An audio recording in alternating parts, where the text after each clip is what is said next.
Hi there, I'm Mark, this is the Business Lounge. The FTSE 100 being dull as dishwater today, unable to make up its mind either way. Earlier it was down just half a point at 7446. Now, something a bit different today. Starting off in the investment world can sometimes be a bit daunting.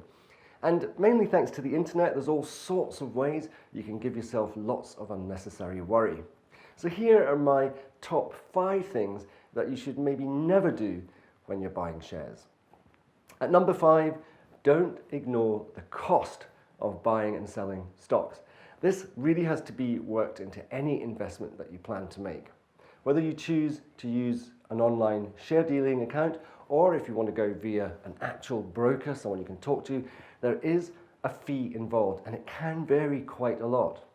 There's also a tax called stamp duty. It's very small, but it also adds to what we call book cost of your investment. So you need to be sure that all those costs can be covered by any rise in the share price. And that means that whether it's an online broker or via a real broker, do all you can to avoid paying high fees. Shop around and maybe even haggle. Number 4, never buy something you don't understand. I usually only buy shares in companies that I can get my head around. So for example, if you shop at M&S or at boohoo.com, 2 companies I actually own by the way, they're retailers, so not too complicated a business model.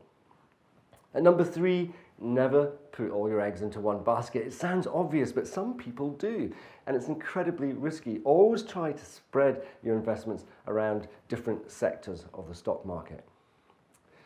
Number 2, there are many great analysts out there. I used to be one myself, but don't always take their comments as gospel.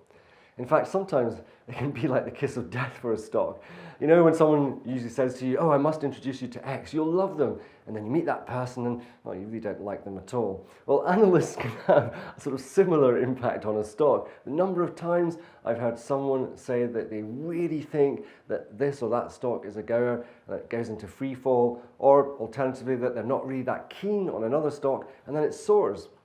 And actually, some analysts do have a vested interest in a stock, especially if the broker they work for is charged with marketing the shares. So tread carefully.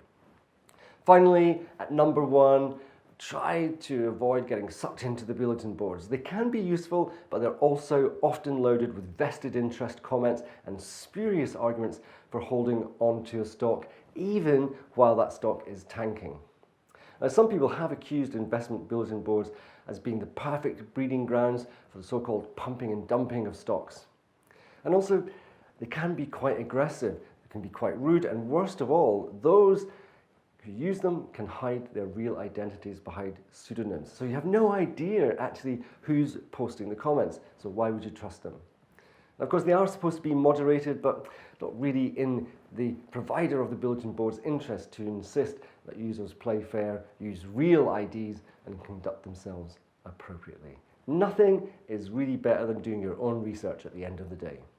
Hope you found that useful. That's it. I'll see you tomorrow.